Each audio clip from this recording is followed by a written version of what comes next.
नमस्कार विद्यार्थी मित्रांनो, मी assistant professor Jaya Kawale, GS college of commerce वर्धाच्या ई लर्निंग प्लॅटफॉर्मवर तुम्हा सर्वांचे स्वागत करते।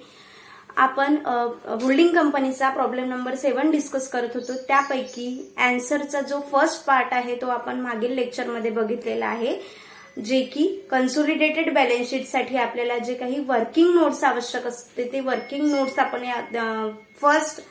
याच क्वेश्चनच्या फर्स्ट पोर्शन मध्ये आपण सॉल्व्ह केलेला आहे। आता जो सेकंड आणि ऍक्च्युअल आन्सर आहे आपला consolidated balance sheet in the books of holding and subsidiary limited. तर या क्वेश्चन मध्ये होल्डिंग आणि सबसिडरी या दोन कंपन्या आहे आणि होल्डिंग आणि सबसिडरी बिग लिमिटेड ही होल्डिंग कंपनी आहे, तर स्मॉल लिमिटेड ही सबसिडरी कंपनी आहे। होल्डिंग कंपनी सबसिडरी कंपनीकडून काही शेअर्स परचेस करत आहे आणि ते शेअर परचेसच्या शेअर ऍक्विजिशनची जी डेट आहे ती at the end of financial year आहे या प्रॉब्लेम मध्ये। ओके, चला तर आता बघूया आपण कन्सोलिडेटेड बॅलन्स शीट आपल्याला कशा पद्धतीने तयार करायची आहे। आता कन्सोलिडेटेड बॅलन्स शीट तयार करत असताना जे फर्स्ट होल्डिंग कंपनी आहे आपली, तर होल्डिंग कंपनीचं शेअर कॅपिटल फक्त आपण बॅलन्स शीट मध्ये घेत असतो। इतर कंपनीचं किंवा सबसिडरी कंपनीचं शेअर कॅपिटल आपण कन्सोलिडेटेड बॅलन्स शीट मध्ये घेत नाही। ओके, त्यानंतर असते रिझर्व्ह अँड सरप्लस। तर रिझर्व्ह अँड सरप्लस सुद्धा आपल्याला फक्त या ठिकाणी होल्डिंग कंपनीचंच घ्यायचं आहे, सबसिडरी कंपनीचं रिझर्व्ह अँड सरप्लस या ठिकाणी येणार नाही। तर आपल्याला क्वेश्चन मध्ये होल्डिंग कंपनी आणि सबसिडरी कंपनीच्या ज्या बॅलन्स शीट दिलेल्या आहेत त्या आधारावरून आता आपल्याला या ठिकाणी ही कन्सोलिडेटेड बॅलन्स शीट आपण तयार करत आहोत। यामध्ये first share capital liability side आपण बघत आहे। लायबिलिटी साइड मध्ये शेअर कॅपिटल आहे। First share capital of ₹100 each, amount आहे ₹20 लाख। त्यानंतर रिझर्व्ह अँड सरप्लस आहे। रिझर्व्ह अँड सरप्लस सुद्धा होल्डिंग कंपनीचंच घ्यायचं आहे, सबसिडरी कंपनीचं रिझर्व्ह अँड सरप्लस इथे येणार नाही। तर रिझर्व्ह अँड सरप्लस मध्ये जनरल रिझर्व्ह 9,60,000 फक्त होल्डिंग कंपनीचं। ओके, त्यानंतर प्रॉफिट अँड लॉस अकाउंट। आता प्रॉफिट अँड लॉस अकाउंटची जी अमाऊंट आहे ही आपण इनर कॉलम मध्ये लिहित होतो आणि इनर कॉलम मध्ये त्यामध्ये आपण ऍड करत होतो share in revenue profit. Okay, तर या ठिकाणी रिव्हेन्यू प्रॉफिट आपण कॅल्क्युलेट केलेलं नाही, कारण ऍक्विजिशन जे आहे ते आर्थिक वर्षाच्या शेवटी झालेलं आहे, बरोबर आहे। म्हणून या ठिकाणी रिव्हेन्यू प्रॉफिट आलेलं नाही आणि रिव्हेन्यू प्रॉफिट आपलं कॅल्क्युलेट झालेलं नाही, त्यामुळे आपलं होल्डिंग कंपनीचं शेअर नाहीये रिव्हेन्यू प्रॉफिट मधला आणि म्हणून प्रॉफिट अँड लॉस अकाउंटची अमाऊंट आपण डायरेक्टली आउटर कॉलम मध्ये लिहिली आहे। त्यानंतर आहे minority interest. Minority interest liability आहे, ती रिझर्व्ह अँड सरप्लसच्या हेडमध्ये आपल्याला शो करायची आहे, 3,32,800। त्यानंतर आहे bank loan 3,20,000। Bank loan balance sheet मध्ये दिलेला आहे, जी आपल्याला क्वेश्चन मध्ये बॅलन्स शीट दिलेली आहे तिथलं बँक लोन आपण घेतलं 3,20,000। ओके, त्यानंतर करंट लायबिलिटीज कडे आपण येतो आहे। करंट लायबिलिटीज मध्ये बिल्स पेएबल लायबिलिटी आपल्याकडे आहे फक्त स्मॉल लिमिटेडची, बिग लिमिटेड मध्ये बिल्स पेएबल नाहीये। जर असतं तर आपण दोन्ही कंपन्यांचं ऍड करून त्यामधनं इंटर कोविंग लेस करत असतो, बट या ठिकाणी फक्त स्मॉल कंपनीचंच बिल्स पेएबल आपल्याला दिलेलं आहे 33,600। ओके, त्यानंतर ब्रॅकेटमध्ये सांगितलेलं आहे आपल्याला including 12,000 for big limited due to big limited, म्हणजे बिग लिमिटेडला देणे असलेले 12,000 त्यामध्ये इन्क्लूड आहे। आता इन्क्लूड आहे म्हणजे ते इंटर कोविंग आहे, कारण बिग लिमिटेडला द्यायचे आहे, तर होल्डिंग कंपनी आणि सबसिडरी कंपनीमध्ये जे देणे घेणे असते त्याला आपण म्हणत असतो इंटर कोविंग, आणि ती इंटर कोविंग आपल्याला कन्सोलिडेटेड बॅलन्स शीट मध्ये कुठेही दाखवायची नाहीये। त्यामुळे आपण बिल्स पेएबल मधून स्मॉल लिमिटेडच्या बिल्स पेएबल मधून इंटर कोविंग लेस करत आहोत ₹12,000 आणि आउटर कॉलम मध्ये 21,600। याच ऍडजस्टमेंटचा ही जी आपल्याला इनर कॉलम मध्ये ऍडजस्टमेंट दिलेली होती, बॅलन्स शीट मध्ये ऍडजस्टमेंट दिलेली होती, याच ऍडजस्टमेंटचा दुसरा इफेक्ट होईल बिग लिमिटेडच्या बिल्स रिसिवेबल मध्ये इन्क्लूड असेल। तर जेव्हा आपण असेट साइड बघतो आहे तर बिल्स रिसिवेबल करंट असेट्स मध्ये जे बिल्स रिसिवेबल आहे त्या बिल्स रिसिवेबल मध्ये इंटर कोविंग इन्क्लूड आहे. ओके, बिग लिमिटेड 63,200 त्यामधनं आपण लेस करतो आहे इंटर कोविंग 12,000. इथून सुद्धा 12,000 लेस झाले आणि बिल्स रिसिवेबल मधून सुद्धा 12,000 लेस झाले. आउटर कॉलम मध्ये अमाऊंट आली आहे 51,200. ओके, त्यानंतर नेक्स्ट लायबिलिटी आहे आपली, नेक्स्ट करंट लायबिलिटी आहे क्रेडिटर्स, सन्ड्री क्रेडिटर्स. आणि सन्ड्री क्रेडिटर्स साठी आपल्याला ऍडजस्टमेंट मध्ये सांगितलेलं आहे की सन्ड्री क्रेडिटर्स मध्ये सुद्धा इंटर कोविंग म्हणजे स्मॉल लिमिटेडला देणे असलेले क्रेडिटर्स इन्क्लूड आहे. तर स्मॉल लिमिटेडला किती देणे आहे? ₹48,000. म्हणून या ठिकाणावरून बिग लिमिटेडचे क्रेडिटर्स घेतले आपण 1,88,800. त्यानंतर स्मॉल लिमिटेडचे क्रेडिटर्स घेतले 36,000.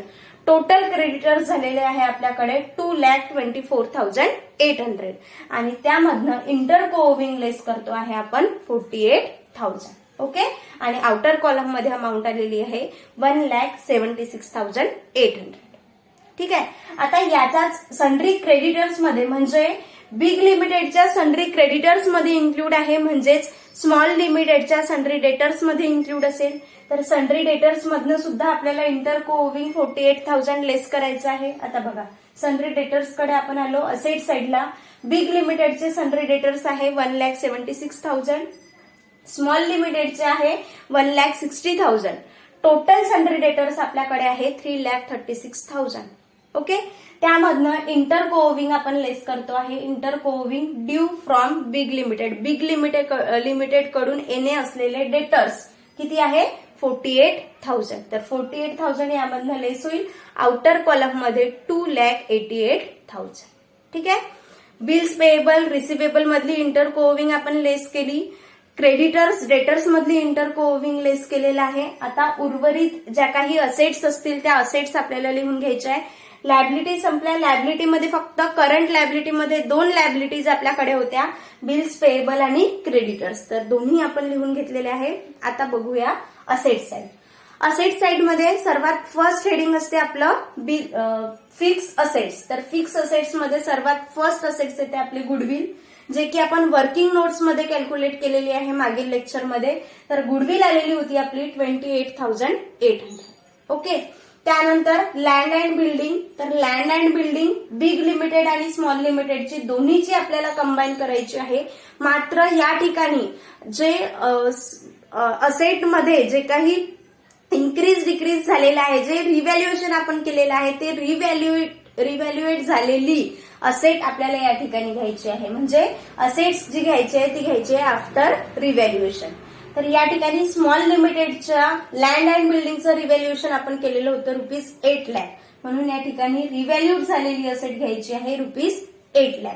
ओके, बिग लिमिटेडचे 6 लाख. असं टोटल जर आपण केली तर 14 lakh rupees land and building he assets आपल्याकडे आहे. ठीक आहे, त्यानंतर next plant and machinery. Plant and machinery मध्ये सुद्धा रिव्हॅल्यूड झालेली असेट घ्यायची आहे. बिग लिमिटेडची प्लांट अँड मशिनरी आहे 9,60,000. स्मॉल लिमिटेडमध्ये प्लांट अँड मशिनरी आहे आपल्याकडे 5,97,600. ओके, रिव्हॅल्यूड असेट आहे ही. ऍड जर केलं तर आपण ऍड केल्यानंतर आपल्याकडे प्लांट अँड मशिनरीची अमाऊंट मिळते आहे आउटर कॉलम मध्ये 15,57,600. 15,57,600. ओके, त्यानंतर नेक्स्ट आपण येतो आहे सेकंड हेडिंग आहे आपलं करंट असेट्स.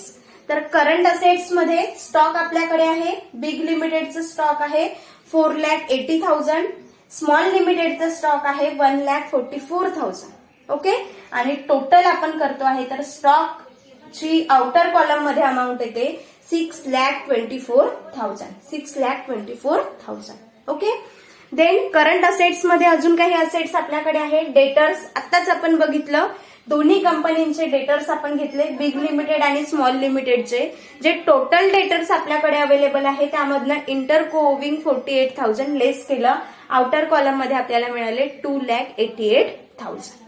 ओके, त्यानंतर बिल्स रिसिवेबल सुद्धा आपण आताच नजर गेलेली आहे, आपण बघितलेलं आहे. बिग लिमिटेड मध्ये फक्त 63,200 डेटर्स होते, त्यामधनं आपण इंटर कोविंग लेस केलं 12,000. आउटर कॉलम मध्ये 51,200. ठीक आहे, आणि त्यानंतर करंट असेट्स मध्ये लास्ट असेट्स आपल्याकडे शिल्लक राहत आहे ती आहे कॅश ॲट बँक. ओके, तर कॅश ॲट बँक मध्ये बिग लिमिटेडची कॅश ॲट बँक आहे 58,400, स्मॉल लिमिटेडची कॅश ॲट बँक आपल्याकडे आहे 32,000 आणि टोटल कॅश ॲट बँकचं अवेलेबल बॅलन्स आहे आपल्याकडे 90,400. ओके, 90,400. तर या पद्धतीने आपण कन्सोलिडेटेड बॅलन्स शीट मध्ये जसं या क्वेश्चन मध्ये आपण एक नवीन पॉइंट बघितलेला होता, बोनस शेअरचं calculation. When bonus shares are issue by subsidiary company out of pre acquisition profit. Pre acquisition profit मधनं जर कंपनीने बोनस शेअर इश्यू केले तर त्याची फायनान्शियल ट्रीटमेंट कशा पद्धतीने करायची, फायनान्शियल रेकॉर्ड कशा पद्धतीने मेंटेन करायचा, हे आपण या लेक्चरचा जो आपला फर्स्ट पार्ट होता, सोल्युशनचा फर्स्ट पार्ट, त्यामध्ये बघितलेला आहे. पुन्हा एकदा तुम्ही त्या मागील लेक्चरवर जाऊन पुन्हा एकदा बघू शकता की आपण बोनस शेअरचं कॅल्क्युलेशन कसं केलेलं आहे.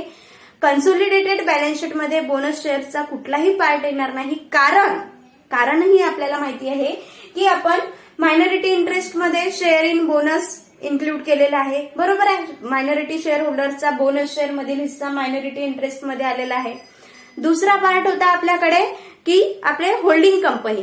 तर होल्डिंग कंपनीचं जेव्हा आपण गुडविलचं कॅल्क्युलेशन केलं त्यामधनं सुद्धा आपण शेअर इन बोनस लेस केलेलं आहे, म्हणजे त्यामध्ये सुद्धा बोनस शेअर ऑलरेडी इन्क्लूड झालेला आहे.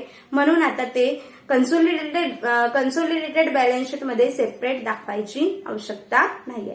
आणि शेअर्स इश्यू, शेअर तर सबसिडरी कंपनीचे आपण कुठेच दाखवत नाहीये. बरोबर आहे, इथे फक्त होल्डिंग कंपनीचे शेअर आणि होल्डिंग कंपनीचंच रिझर्व्ह अँड सरप्लस आपण घेतो आहे. तर या पद्धतीने आपण प्रॉब्लेम नंबर 7 डिस्कस केलेला आहे. लायबिलिटीज असेट्स दोन्ही लिहिल्या, इंटरकोविंग लेस केलं. आता आपण बॅलन्स शीटची टोटल करतो आहे. बॅलन्स शीटची टोटल जेव्हा आपण करतो तर असेट्स अँड लायबिलिटीज दोन्ही साईडची टोटल आपली टॅली होत आहे 40,40,000 किती 40,40,000 दोन्ही साईड आपल्या टॅली होत आहे. पुन्हा एकदा तुम्ही तुमच्या माहितीकरिता क्रॉस चेक करून बघायचं आहे की खरंच दोन्ही साईडच्या टोटल क्रॉस म्हणजे टॅली होत आहे किंवा नाही. आणि जे अजून काही जे आपले प्रॉब्लेम्स डिस्कस होणार आहे, प्रत्येक प्रॉब्लेमची प्रॅक्टिस तुम्हाला करायची आहे. कारण मी इथे जे क्वेश्चन करून देणार आहे त्याची प्रॅक्टिस तुम्हाला घरी वारंवार करायची आहे.